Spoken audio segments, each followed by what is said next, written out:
Les grandes entreprises européennes nourrissent les inégalités, un constat dressé par Oxfam qui lutte contre ces inégalités. Dans un rapport publié au début du mois, l'ONG a analysé les données des 100 plus grosses sociétés du continent, hausse des salaires des dirigeants, différence de rémunération entre les femmes et les hommes ou encore sous-investissement dans la transition climatique. Le tableau est sévère pour ces multinationales. On en parle aujourd'hui sur Euradio avec vous, Imogen London, bonjour. Bonjour, merci beaucoup pour l'invitation. Merci à vous d'être venu. Vous êtes chargé de plaidoyer sur la régulation des multinationales à Oxfam France. Alors quelques chiffres pour commencer, chiffres que vous donnez en introduction de ce rapport. En 2024, les dividendes européens ont atteint 387,6 milliards d'euros. C'est le double du budget de l'Union européenne pour 2026. C'est plus 139% sur 20 ans. Alors que vous le dites, dans le même temps, les salaires, eux, n'ont augmenté que de 69% sur la même période. Alors d'abord, pourquoi une telle inflation des dividendes depuis 20 ans globalement ? Vous avez tout compris. Peut-être juste pour revenir un peu sur le rapport. Donc, dans un contexte où il y a 80% des Européens qui s'inquiètent à l'écart de richesse dans la société, Oxfam a publié un rapport pour analyser comment ces 100 plus grandes entreprises ont un impact sur les inégalités. C'était les inégalités économiques, sociétales, politiques et aussi entre les personnes. Et le constat, comme vous venez de dire, c'est que systématiquement, les entreprises favorisent les actionnaires et les cadres supérieurs au détriment des travailleurs et de la transition écologique. Je pense que oui, le chiffre qui est peut-être le plus frappant dans ce rapport, c'est ces 70% qui ont été versés aux actionnaires. Donc ça veut dire 70% des profits vont directement aux actionnaires et qui sont pas dans la transition écologique ou pour les travailleurs.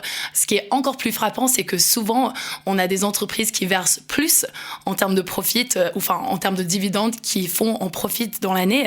Et il y avait même 6 entreprises dans les 100 qu'on avait analysées qui ont versé quand même des dividendes, même quand ils ont fait des pertes. Ce qui est quand même assez hallucinant. Donc on est dans un système qui est pas du tout rationnel, qui en fait priorise tout le temps les actionnaires et qui est vraiment super court-termiste. Alors vous le dites aussi dans ce rapport, avant d'aller plus loin dans l'analyse de ces données des entreprises, de ces 100 plus grandes entreprises, vous dites dans le rapport, je cite, que l'aggravation des inégalités à l'échelle mondiale a trouvé un terrain fertile dans le contexte politique actuel. De quel contexte politique s'agit-il exactement ? On sait qu'en ce moment, avec président Trump au pouvoir, par exemple, il y a énormément d'attaques sur des projets de DEI qui existent depuis longtemps aux États-Unis. Donc c'est ce qu'on appelle les politiques de diversité, on y reviendra aussi, mais effectivement, qui ont été attaquées par Donald Trump aux États-Unis. Et du coup, ce qu'on voit aussi, c'est cet impact ou cette influence américaine également dans la politique européenne. Donc on a eu un changement de Parlement en 2024 et un changement de Commission européenne et des textes qui ont été clés pour la durabilité des entreprises, pour le devoir de vigilance, pour que les entreprises respectent les droits humains, les droits environnementaux. On a vu un recul sur ces textes-là et on a voté la loi Omnibus, c'était en décembre 2025, qui en fait, maintenant, il y a moins d'entreprises qui sont concernées par ces obligations de durabilité et il y a souvent aussi moins de secteurs qui sont concernés. Maintenant, par exemple, pour le devoir de vigilance, le secteur financier est plus concerné par ça. Et peut-être un dernier point aussi sur le devoir de vigilance, un point qui est vraiment super important et on analyse l'impact de ces multinationales sur les piliers environnementaux, c'est le fait que maintenant les entreprises et multinationales, elles n'ont plus besoin d'une transition juste et d'une trajectoire de 1,5 degré dans leur planification d'activité. Donc c'est quand même, on est dans une situation grave et c'est pour ça que ce rapport est vraiment super important de voir quel est l'impact de ces entreprises sur les inégalités qui existent et qui s'alimentent. Alors pour analyser justement ces inégalités dans les entreprises, vous avez développé un cadre d'analyse, un outil qui s'appelle le Corporate Inequality Framework. En quelques mots, comment ça fonctionne cet indicateur ? Oui, bien sûr. Donc, ces 100 entreprises, enfin, comment on a pris ces 100 entreprises? En fait, ils viennent du classement Fortune 500. Donc, c'est les 100 plus grandes entreprises qui ont les plus grands chiffres d'affaires.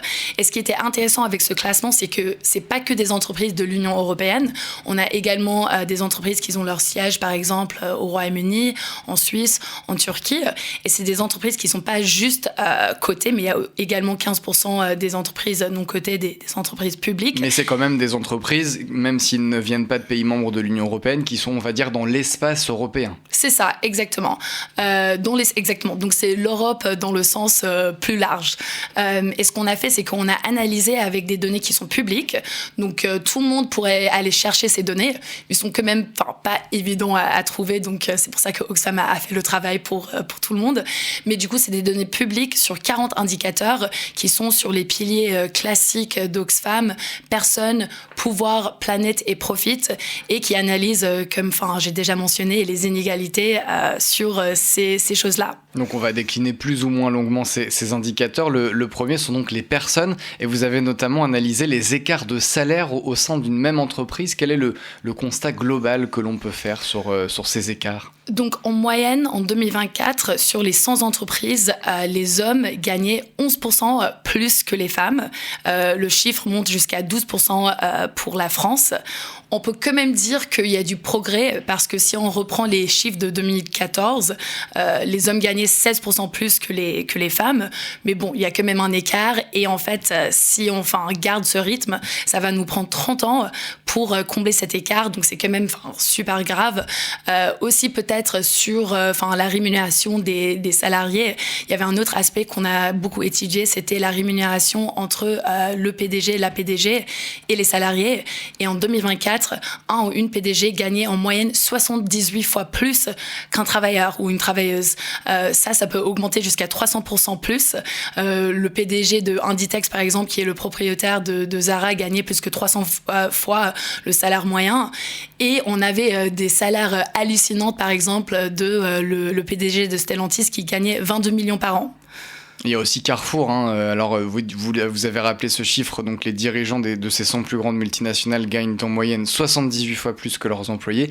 Et ça monte jusqu'à 361 fois plus pour Carrefour. Donc, entre le PDG et la personne la moins payée au sein de Carrefour. On reviendra aussi sur les inégalités femmes-hommes. Vous l'avez abordé. Mais d'abord, pourquoi il y a certaines entreprises qui sont encore plus inégalitaires que les autres ? Comment ça s'explique ?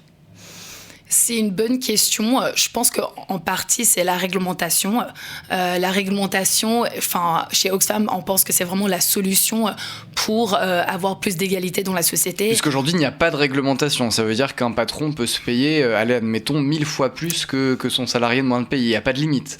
C'est intéressant de soulever ce point parce qu'en fait, en France, dans les entreprises publiques, il y a quand même un plafond des rémunérations des PDG. Donc, par exemple, on avait EDF et SNCF qui faisaient partie de ce groupe-là qu'on a analysé. Et en fait, un PDG ou une PDG de ces entreprises peuvent que gagner jusqu'à 450 000 euros par an. Donc, c'est un ratio entre 1 et 20% du salaire médian, il me semble. Et donc, c'est ce que Oxfam propose, c'est en fait de dire que ces entreprises arrivent à tourner. C'est beaucoup plus juste. On devrait avoir ce type de ratio pour toutes les entreprises. Donc, ça devrait s'appliquer pas seulement aux entreprises publiques, mais à toutes les entreprises. Comme Carrefour, par exemple, dont on a cité l'exemple. Exactement. Et pour revenir sur les inégalités femmes-hommes, aujourd'hui, l'Europe n'en fait pas assez pour limiter ces écarts de revenus ? Clairement pas. On a toujours un écart de rémunération. Les femmes sont aussi intelligentes que les hommes. Il n'y a pas de raison pour laquelle il y a cette différence. Ce qui est quand même assez clé pour ça, c'est la transposition et la directive européenne sur les salaires. Et en fait, c'est une directive qui était censée être transposée en France en juin, donc on est déjà en retard. Mais ce que dit cette directive, c'est que au moment où où on postule ou on candidate pour un travail, on devrait déjà avoir la fourchette de combien on devrait gagner. Et même au sein des entreprises, une femme ou un homme pourrait aller demander à l'RH combien gagne quelqu'un d'autre qui a à peu près le même position. Et c'est une directive qui va avoir un énorme impact, on dirait, sur les égalités. Ça, c'est ce qui est prévu dans la directive, de pouvoir demander quand on arrive dans une entreprise l'écart maximal de salaire. Pas nécessairement l'écart maximal de salaire, mais combien on pourrait gagner. Et après, quand on est au sein de l'entreprise, à ce moment-là, si jamais on a des doutes que, par exemple, notre homologue salarié gagne plus, on pourrait aller demander à l'RH leur salaire. Comment les 100 plus grandes entreprises européennes alimentent-elles les inégalités ? C'est la question à laquelle répond l'ONG Oxfam lors de son dernier rapport publié début juin. On en parle sur Euradio avec Imogen London, chargée de plaidoyer sur la régulation des multinationales à Oxfam France. Alors dans le rapport, vous vous intéressez aussi aux politiques de diversité dans l'entreprise. Vous l'avez rappelé en introduction, elles sont attaquées notamment aux États-Unis par Donald Trump. Mais qu'est-ce que vous avez constaté, vous, dans ces 100 plus grandes entreprises européennes au niveau des politiques de diversité ? Donc, il y a quand même clairement une envie des entreprises de faire plus. Il y a 79% de ces entreprises qui ont quand même des objectifs en termes de DEI. Mais ce qui est assez frappant, c'est qu'il n'y a que 1% des entreprises qui mettent vraiment ces choses en place. Donc, il y a quand même un écart assez majeur entre ces deux chiffres-là. Ce qui est quand même assez difficile en Europe, c'est qu'il y a quand même des lois aussi en place pour que, par exemple, on n'a pas le droit de récolter des informations sur l'origine ethnique des gens. Donc c'est vrai que D&I, c'est peut-être, il y a une définition un peu différente de ce qui se passe aux États-Unis, mais c'est quand même un élément important à regarder. Et peut-être un autre élément aussi que je voulais évoquer, et ça fait partie aussi de DEI, il y a quand même aussi des réglementations, par exemple, qui poussent à avoir des femmes dans des plus hautes positions dans les entreprises. Et je parle notamment de la loi 2011, la loi Zimmermann en France, qui oblige que certaines entreprises ont plus que, à peu près 40% de membres de leur... 40% des membres des conseils d'administration des entreprises doivent être occupés par des femmes. C'est ça, exactement. C'est effectivement dans cette loi Zimmermann, et vous en parlez aussi dans le rapport. Et ça, c'est une directive aussi, même si la France était en avance, c'est une directive qui va être appliquée partout en Europe, comme c'est aussi l'Union européenne qui maintenant va imposer ces lois-là. Et ce qui est vraiment intéressant, c'est à montrer à quel point ça marche. Parce qu'en France, par exemple, en 2024, 44% des membres des conseils d'administration étaient des femmes. Et ça, c'est en comparaison avec 38% dans les autres entreprises qui ne sont pas françaises. Il y a même des entreprises où c'est évidemment beaucoup plus faible. Le plus faible, c'est l'entreprise EDK, 8,3% seulement de sièges occupés par des femmes. Pareil pour les comités exécutifs, toujours entre 2022 et 2024, 26% des femmes seulement. Il y a même une entreprise, Phoenix Pharma, qui ne compte aucune femme, ni au sein de son conseil d'administration, ni au sein de son comité exécutif. Donc on voit qu'il y a effectivement beaucoup de chemin. Vous avez aussi évalué les relations sociales dans l'entreprise. Qu'est-ce que vous avez constaté selon les entreprises et peut-être aussi selon les pays ?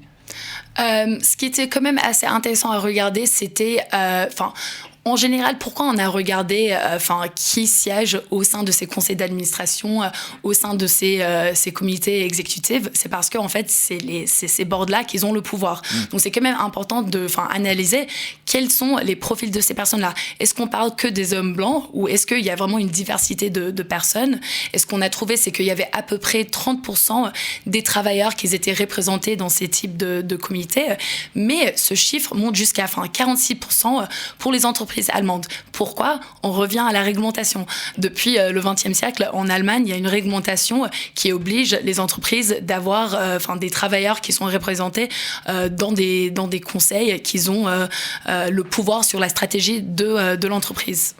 Et vous vous intéressez aussi aux investissements des entreprises. C'est un gros pan de ce rapport, les investissements pour la transition climatique, sur comment cela est intégré ou non dans les objectifs de ces 100 multinationales. Qu'est-ce que vous avez là encore constaté sur les investissements de ces multinationales en faveur de la lutte contre le réchauffement climatique ? Donc oui, le pilier planète est quand même un pilier clé du rapport. Ce qui est assez choquant, c'est sur ces 100 entreprises. Ces 100 entreprises représentent 26% des émissions à gaz à effet de serre dans le monde, qui est assez énorme, qui est énorme. Et pourquoi ça a un impact sur les inégalités? On sait que les gens les plus marginalisés, les communautés les plus pauvres sont souvent les plus impactés par le changement climatique.